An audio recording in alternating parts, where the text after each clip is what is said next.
নমস্কার, আমি Tumpa. Fusion of Tumpa চ্যানেলে আপনাদের সকলকে স্বাগত। কেমন আছেন আপনারা? আশা করি ঠাকুরের কৃপায় সকলে খুব ভালো আছেন, সুস্থ আছেন। আমরাও বেশ ভালো আছি ঠাকুরের কৃপায়। গুরুজনদের প্রণাম আর ছোটদের অনেক ভালোবাসা জানিয়ে আজকে আবারও একটা নতুন ব্লগ শুরু করলাম।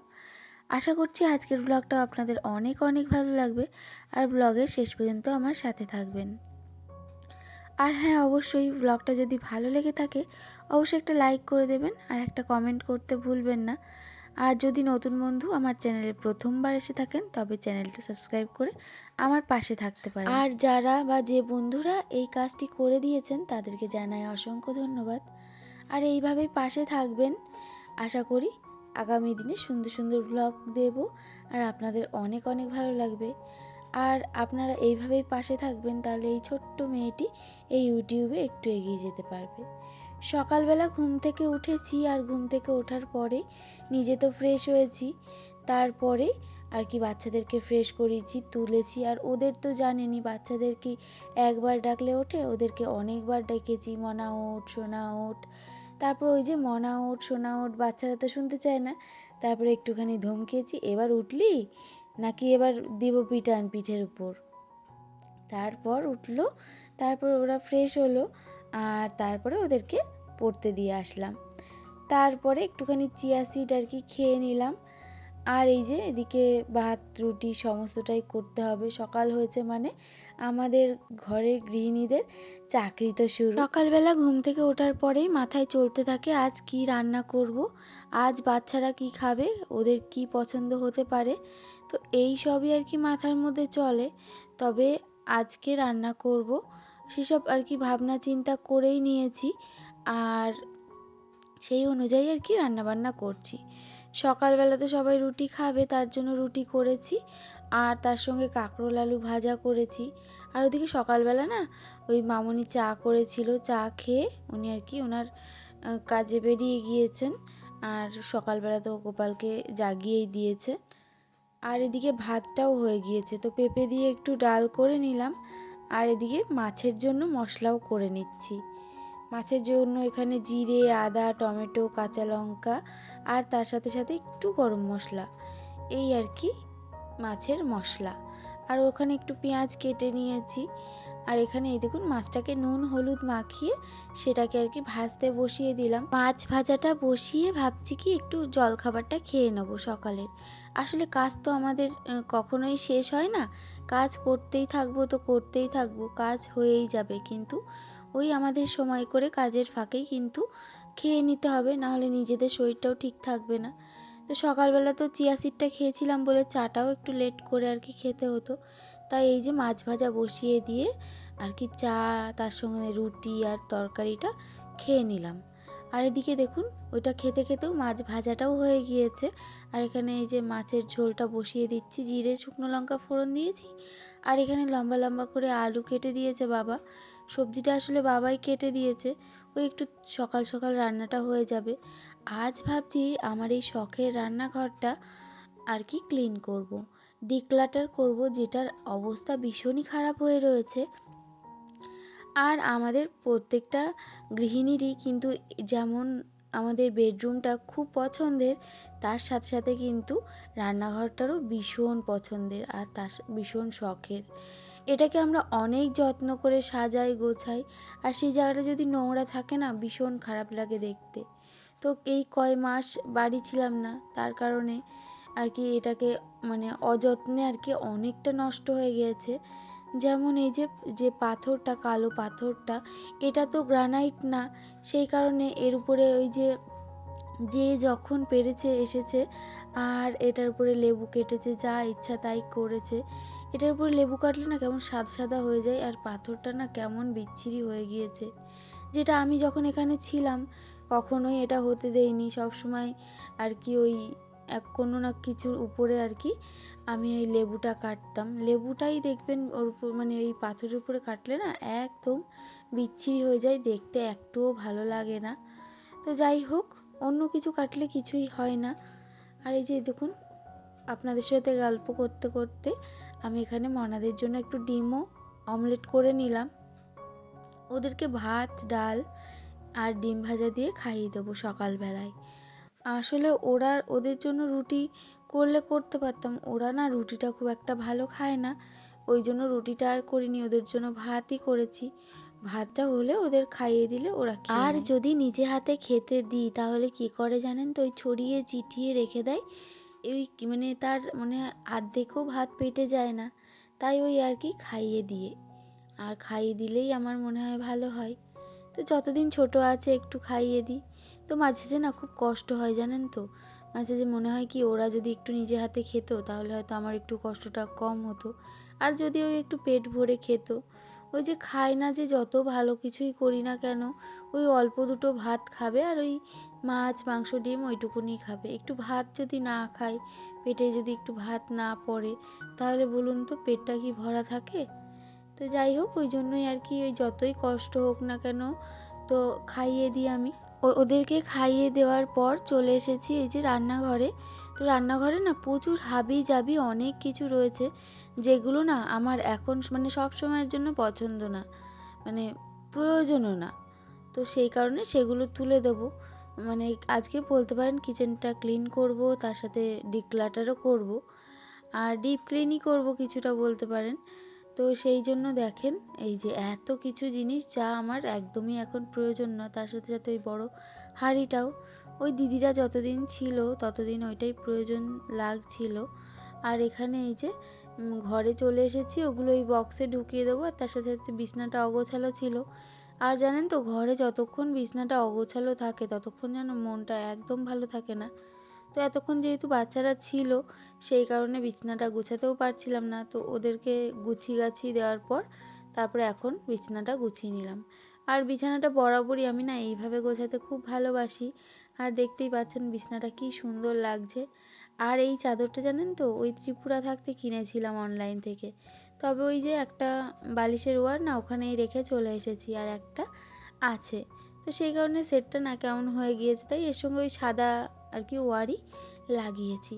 আর এই যে তারপরে বড় মানাকে রেডি করেছি, ওকে এখন স্কুলে দিতে যাচ্ছি, আর ওকে স্কুলে দিয়ে তারপরে বাড়ি যাব। আজকে ছোট মনার পড়া নেই, বড় মনার ওই যে পরিবেশ পরিচয় পরীক্ষা। আর কি বলুন তো, আমাদের রাস্তাঘাট তো দেখলেনি কি কাদা, আর চলাফেরা করতে ভীষণই কষ্ট হয়। তারপরে এই যে বাড়ি চলে এসেছি, আর এসে দেখছি মামুনির স্নানও হয়ে গিয়েছে, আর তার সাথে সাথে আজ যেহেতু বৃহস্পতিবার, তো বৃহস্পতিবারে পুজো দিচ্ছে, তাই ওই মামুনি না একটু ফল একটু বাতাসা দিয়ে পুজো দেয়, তো ফল কিনে নিয়ে আসে, তো দেখলাম শসা আপেল এগুলো দিয়ে আর কি পুজো দিচ্ছে। আপনাদেরকে তো বলেইছি যে পুজোটা কিন্তু মামুনিই দেয়, সন্ধ্যেটা আমি মাঝে সাঝেই দিয়ে থাকি। আর এই যে দেখতে পাচ্ছেন বৃষ্টি শুরু হয়ে গিয়েছে, আর তার সাথে সাথে আমাদের পিছন দিকে দুটো ফুল গাছও আপনাদের সাথে শেয়ার করলাম। দুটো কেন, ওখানে 3-4টে ফুল গাছ আছে, যেটা দুটো সাদা ফুল গাছ, একটা জবা ফুল গাছ, আর তার সাথে সাথে একটা কাঞ্চন ফুল গাছও আছে, আর তার সাথে সাথে একটা স্থলপদ্মও আছে। আমাদের জায়গাটা না খুবই কম, কিন্তু তার সাথে সাথে না ফুল গাছ লাগানোর ইচ্ছাটাও অনেক, কিন্তু দেখি ইচ্ছা আছে ছাদে না এবার সুন্দর করে মাটি দিয়ে আর কি ফুল গাছ লাগাবো।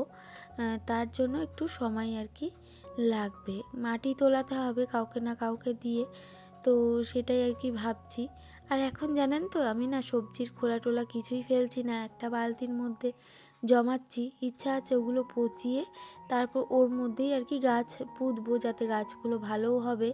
আর ওগুলো তো জৈব সার, মানে একদম প্রাকৃতিক সার, যার মধ্যে কিন্তু সবজি টবজি বা ফুল গাছও আর এই দেখুন আপনাদের সাথে গল্প করতে করতে এক ঝুড়ি বাসন আমার মাজা হয়ে গিয়েছে। সকালবেলা জলখাবার খাওয়া, চা খাওয়া, রান্না করার সমস্ত বাসন মিলিয়ে এক ঝুড়ি বাসন হয়েছে। আর আমার এই সিঙ্কটা তো একদম ছোট, আর সিঙ্কে এত বাসন মাজতে অসুবিধাও হয়। তবে ওই যে আমরা গৃহিণী, আর আমরা হচ্ছে দশভুজা, মানে 10 দিকে কাজ করতে করতে দেখবে ভাবি যে রান্না করতে করতে ওই অল্প অল্প করে বাসন মেজে নেব, কিন্তু অনেক সময় না হয়ে ওঠে না, তো ওই করতে করতেই এতগুলো বাসন হয়ে গিয়েছে। তো যাই হোক করে ভালো করে মেজে নিলাম। আর এই যে রান্নাঘরের টাইলসটা খুবই খারাপ অবস্থা হয়ে রয়েছে, তো সেটাকে স্কচ ব্রাইট দিয়ে ভালো করে কোনায় কোনায় ভালো করে ডললাম, মানে কালো স্পট পড়ে গেছে। তো একদিনে হবে না জানি, তো আরও প্রায় এই যে যবে থেকে এসেছি না একটু একটু করে করেই যাচ্ছি। তবে ওই যে ঠিকঠাক করে সময় পাচ্ছি না, এখনও ঘরে প্রচুর কাজ, জানলা দরজা এগুলো ভালো করে মুছতে হবে। তবে ওই যে বাড়ি আসার পর এত পরিশ্রম যাচ্ছে যে শরীরে আর পারছেই না। তো ভেবেছি আস্তে ধীরে সমস্ত কিছুই করে নেব। তো এই যে দেখতেই পাচ্ছেন, মানে পরিষ্কার করার পর যে জায়গাটা দেখতে এত ভালো লাগে, মনে হয় কি তাকিয়ে বসে থাকি। তো যাই হোক, বসে থাকলে তো হবে না, আমাদেরকে তো কাজ করতেই হবে। তো এদিকে এই যে বেসিনটাকেও রান্নাঘর পরিষ্কার করে ভালো করে মেজে নিয়েছি।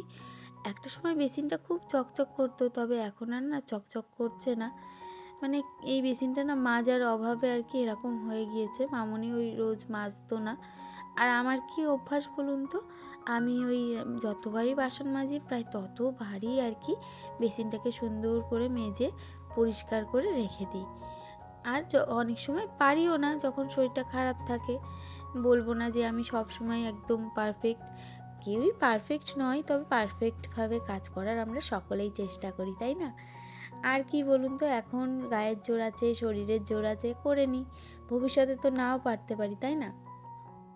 কারণ আমাদেরও বয়স হবে, মামুনির বাবা, আমার মা বাবা সকলেরই বয়স হচ্ছে, তো আমাদেরও হবে।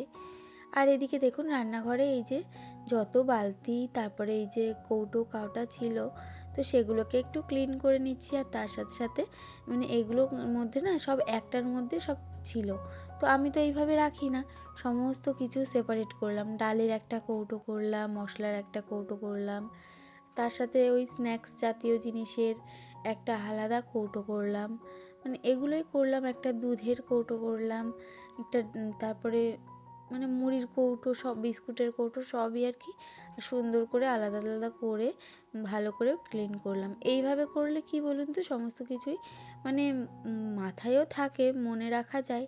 আর কেউ চাইলে দিতেও খুব সুবিধা হয়। বা নিজে রান্নার সময় কিছু একটা ফুরিয়ে গেল, আমাদের কিন্তু মনে থাকে যে কোন কৌটোটার মধ্যে কী আছে, ঝট করে কিন্তু বের করে নিতে পারি। তো সেইভাবে আর কি গুছিয়ে রাখলাম। আর এখানে কিছু কৌটো আছে যেটা আমি কিন্তু ত্রিপুরা থেকে নিয়ে এসেছি, আর এই বালতি দুটোও নিয়ে এসেছি।